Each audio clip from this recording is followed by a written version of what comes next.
Tanggal 1 Desember, hari ke-336. Bacaan 1 Tesalonika pasal 1 sampai pasal 5. Tetap di tujuan. Garis besar, gereja di Tesalonika dalam banyak hal merupakan gereja yang dapat dicontoh. Paulus menguji orang-orang percaya di Tesalonika dalam beberapa bidang.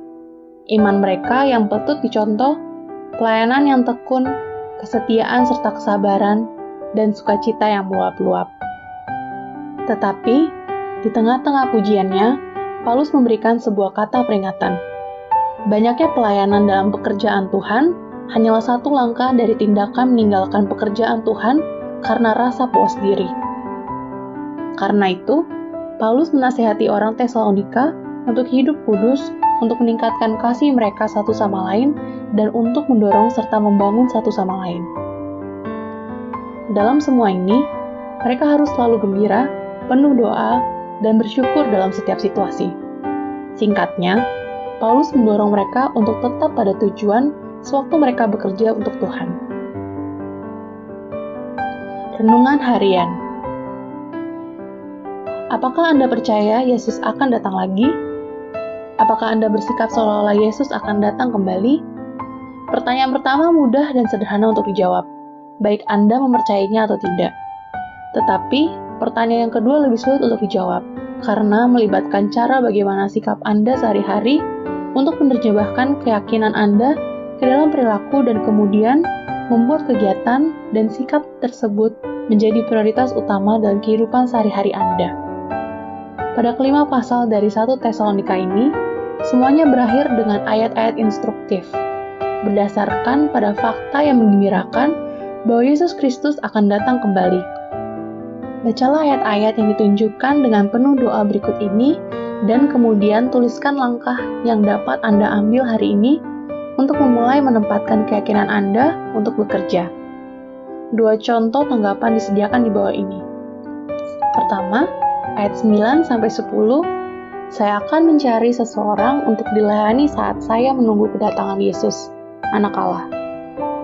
Yang kedua, ayat 19-20. Yang ketiga, ayat 11-13. Yang keempat, ayat 13-18. Saya akan menghibur seseorang hari ini dengan pemahaman akan kedatangan Kristus. Yang kelima, ayat 23-24. Jika perilaku Anda tidak mencerminkan kepercayaan Anda, bagaimana nilai dari kepercayaan Anda itu? Pendalaman.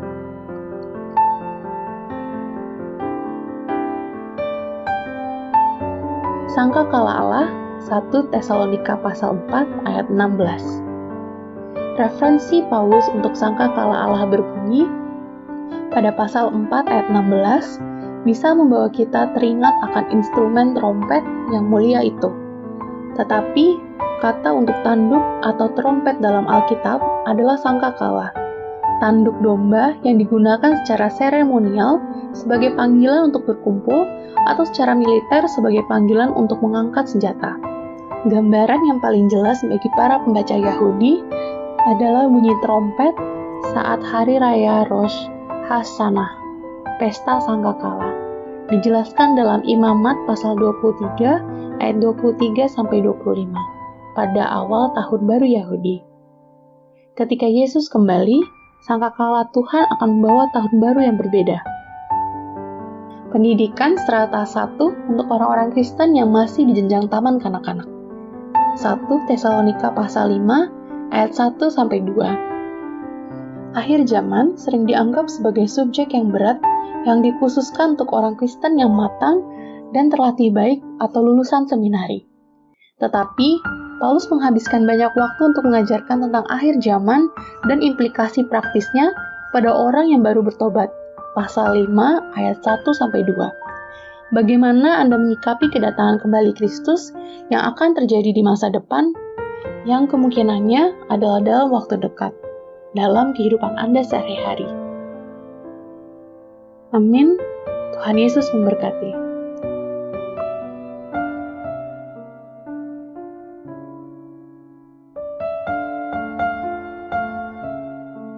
Surat Paulus yang pertama kepada jemaat di Tesalonika. Tesalonika pasal 1. Salam. Dari Paulus, Silwanus dan Timotius kepada jemaat orang-orang Tesalonika yang di dalam Allah Bapa dan di dalam Tuhan Yesus Kristus. Kasih karunia dan damai sejahtera menyertai kamu. Buah pemberitaan Paulus.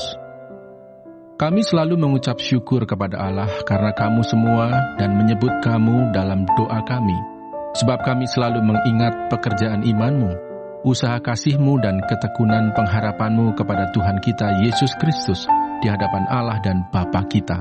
Dan kami tahu, hai saudara-saudara yang dikasihi Allah, bahwa Ia telah memilih kamu. Sebab Injil yang kami beritakan bukan disampaikan kepada kamu dengan kata-kata saja, tetapi juga dengan kekuatan oleh Roh Kudus dan dengan suatu kepastian yang kokoh. Memang kamu tahu bagaimana kami bekerja di antara kamu oleh karena kamu, dan kamu telah menjadi penurut kami dan penurut Tuhan. Dalam penindasan yang berat, kamu telah menerima firman itu dengan sukacita yang dikerjakan oleh Roh Kudus, sehingga kamu telah menjadi teladan untuk semua orang yang percaya di wilayah Makedonia dan Akaya. Karena dari antara kamu firman Tuhan bergema, bukan hanya di Makedonia dan Akaya saja, tetapi di semua tempat telah tersiar kabar tentang imanmu kepada Allah, sehingga kami tidak usah mengatakan apa-apa tentang hal itu. Sebab mereka sendiri bercerita tentang kami, bagaimana kamu sambut dan bagaimana kamu berbalik dari berhala-berhala kepada Allah untuk melayani Allah yang hidup dan yang benar, dan untuk menantikan kedatangan anaknya dari sorga, yang telah dibangkitkannya dari antara orang mati, yaitu Yesus, yang menyelamatkan kita dari murka yang akan datang. 1 Tesalonika pasal 2. Pelayanan Paulus di Tesalonika. Kamu sendiri pun memang tahu, saudara-saudara, bahwa kedatangan kami di antaramu tidaklah sia-sia. Tetapi sungguh pun kami sebelumnya, seperti kamu tahu, telah dianiaya dan dihina di Filipi. Namun dengan pertolongan Allah kita, kami beroleh keberanian untuk memberitakan Injil Allah kepada kamu dalam perjuangan yang berat. Sebab nasihat kami tidak lahir dari kesesatan atau dari maksud yang tidak murni dan juga tidak disertai tipu daya.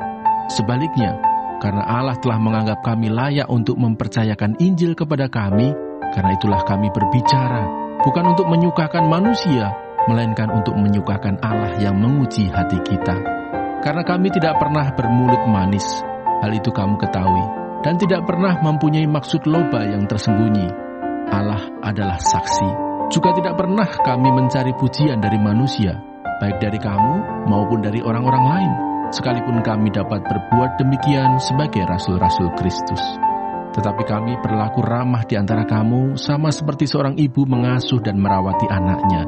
Demikianlah kami, dalam kasih sayang yang besar akan kamu, bukan saja rela membagi Injil Allah dengan kamu, tetapi juga hidup kami sendiri dengan kamu, karena kamu telah kami kasihi. Sebab kamu masih ingat, saudara-saudara, akan usaha dan jerih lelah kami, sementara kami bekerja siang malam, supaya jangan menjadi beban bagi siapapun juga di antara kamu, kami memberitakan Injil Allah kepada kamu. Kamu adalah saksi, demikian juga Allah, betapa saleh, adil, dan tak bercacatnya kami berlaku di antara kamu yang percaya.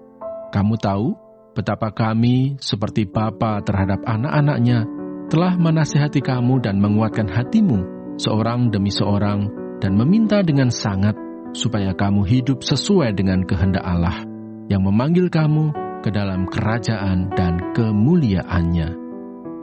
Sukacita atas jemaat. Dan karena itulah kami tidak putus-putusnya mengucap syukur juga kepada Allah, sebab kamu telah menerima firman Allah yang kami beritakan itu, bukan sebagai perkataan manusia, tetapi, dan memang sungguh-sungguh demikian, sebagai firman Allah yang bekerja juga di dalam kamu yang percaya. Sebab kamu, saudara-saudara, telah menjadi penurut jemaat-jemaat Allah di Yudea, jemaat-jemaat di dalam Kristus Yesus, karena kamu juga telah menderita dari teman-teman sebangsamu, segala sesuatu yang mereka derita dari orang-orang Yahudi. Bahkan orang-orang Yahudi itu telah membunuh Tuhan Yesus dan para nabi dan telah menganiaya kami. Apa yang berkenan kepada Allah tidak mereka pedulikan, dan semua manusia mereka musuhi, karena mereka mau menghalang-halangi kami memberitakan firman kepada bangsa-bangsa lain untuk keselamatan mereka. Demikianlah mereka terus-menerus menambah dosa mereka sampai genap jumlahnya, dan sekarang murka telah menimpa mereka sepenuh-penuhnya. Tetapi kami, saudara-saudara, yang seketika terpisah dari kamu, jauh di mata, tetapi tidak jauh di hati, sungguh-sungguh dengan rindu yang besar, telah berusaha untuk datang menjenguk kamu. Sebab kami telah berniat untuk datang kepada kamu. Aku, Paulus, malah lebih dari sekali, tetapi iblis telah mencegah kami. Sebab siapakah pengharapan kami atau sukacita kami atau mahkota kemegahan kami di hadapan Yesus Tuhan kita pada waktu kedatangannya, kalau bukan kamu? Sungguh, kamulah kemuliaan kami dan sukacita kami. 1 Tesalonika pasal 3. Kabar baik yang dibawa oleh Timotius. Kami tidak dapat tahan lagi, karena itu kami mengambil keputusan untuk tinggal seorang diri di Athena.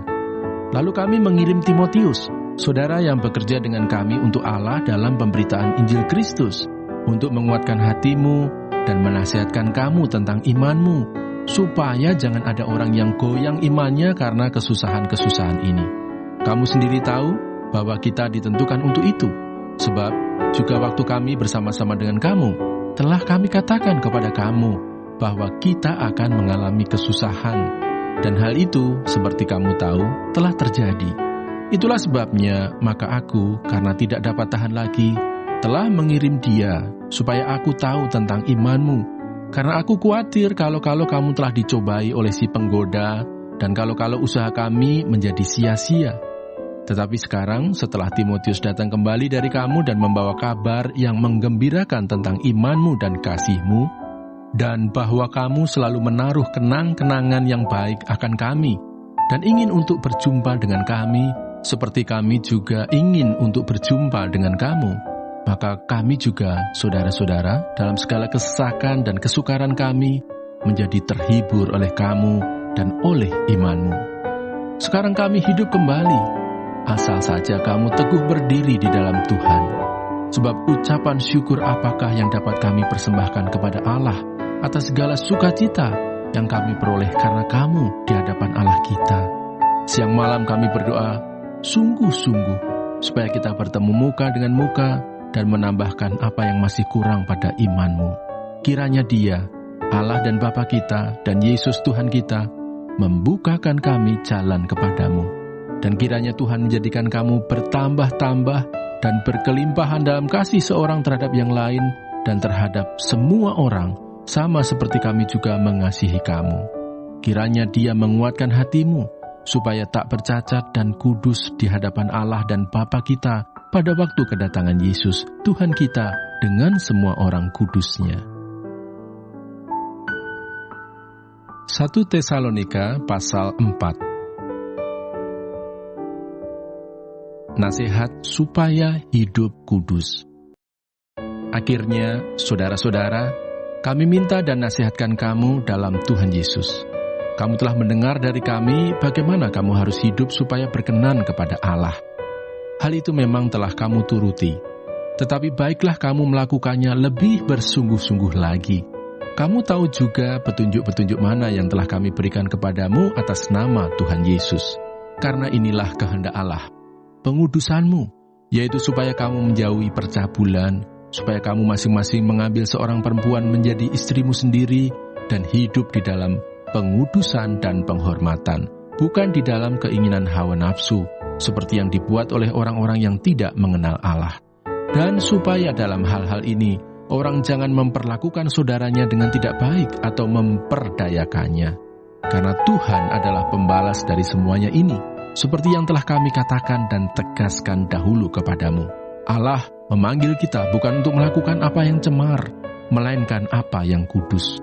Karena itu siapa yang menolak ini bukanlah menolak manusia, melainkan menolak Allah yang telah memberikan juga Roh-Nya yang kudus kepada kamu. Tentang kasih persaudaraan tidak perlu dituliskan kepadamu, karena kamu sendiri telah belajar kasih mengasihi dari Allah. Hal itu kamu lakukan juga terhadap semua saudara di seluruh wilayah Makedonia. Tetapi kami menasihati kamu, saudara-saudara, supaya kamu lebih bersungguh-sungguh lagi melakukannya. Dan anggaplah sebagai suatu kehormatan untuk hidup tenang, untuk mengurus persoalan-persoalan sendiri, dan bekerja dengan tangan, seperti yang telah kami pesankan kepadamu, sehingga kamu hidup sebagai orang-orang yang sopan di mata orang luar, dan tidak bergantung pada mereka. Kedatangan Tuhan. Selanjutnya, kami tidak mau, saudara-saudara, bahwa kamu tidak mengetahui tentang mereka yang meninggal, supaya kamu jangan berduka cita seperti orang-orang lain yang tidak mempunyai pengharapan. Karena jikalau kita percaya bahwa Yesus telah mati dan telah bangkit, maka kita percaya juga bahwa mereka yang telah meninggal dalam Yesus akan dikumpulkan Allah bersama-sama dengan Dia. Ini kami katakan kepadamu dengan firman Tuhan, kita yang hidup, yang masih tinggal sampai kedatangan Tuhan, sekali-kali tidak akan mendahului mereka yang telah meninggal. Sebab pada waktu tanda diberi, yaitu pada waktu penghulu malaikat berseru dan sangkakala Allah berbunyi, maka Tuhan sendiri akan turun dari sorga, dan mereka yang mati dalam Kristus akan lebih dahulu bangkit. Sesudah itu, kita yang hidup, yang masih tinggal, akan diangkat bersama-sama dengan mereka dalam awan menyongsong Tuhan di angkasa. Demikianlah kita akan selama-lamanya bersama-sama dengan Tuhan. Karena itu hiburkanlah seorang akan yang lain dengan perkataan-perkataan ini. 1 Tesalonika pasal 5. Berjaga-jaga. Tetapi tentang zaman dan masa, saudara-saudara, tidak perlu dituliskan kepadamu. Karena kamu sendiri tahu benar-benar bahwa hari Tuhan datang seperti pencuri pada malam. Apabila mereka mengatakan, semuanya damai dan aman, maka tiba-tiba mereka ditimpa oleh kebinasaan seperti seorang perempuan yang hamil ditimpa oleh sakit bersalin. Mereka pasti tidak akan luput. Tetapi kamu, saudara-saudara, kamu tidak hidup di dalam kegelapan, sehingga hari itu tiba-tiba mendatangi kamu seperti pencuri, karena kamu semua adalah anak-anak terang dan anak-anak siang. Kita bukanlah orang-orang malam atau orang-orang kegelapan. Sebab itu baiklah jangan kita tidur seperti orang-orang lain, tetapi berjaga-jaga dan sadar. Sebab mereka yang tidur, tidur waktu malam, dan mereka yang mabuk, mabuk waktu malam. Tetapi kita, yang adalah orang-orang siang, baiklah kita sadar, berbaju sirahkan iman dan kasih, dan berketopongkan pengharapan keselamatan. Karena Allah tidak menetapkan kita untuk ditimpa murka, tetapi untuk beroleh keselamatan oleh Yesus Kristus, Tuhan kita, yang sudah mati untuk kita, supaya entah kita berjaga-jaga, entah kita tidur, kita hidup bersama-sama dengan Dia. Karena itu nasihatilah seorang akan yang lain, dan saling membangunlah kamu seperti yang memang kamu lakukan. Nasihat-nasihat. Kami minta kepadamu, saudara-saudara, supaya kamu menghormati mereka yang bekerja keras di antara kamu, yang memimpin kamu dalam Tuhan dan yang menegur kamu, dan supaya kamu sungguh-sungguh menjunjung mereka dalam kasih karena pekerjaan mereka. Hiduplah selalu dalam damai seorang dengan yang lain. Kami juga menasihati kamu, saudara-saudara. Tegurlah mereka yang hidup dengan tidak tertib, hiburlah mereka yang tawar hati, belalah mereka yang lemah, sabarlah terhadap semua orang.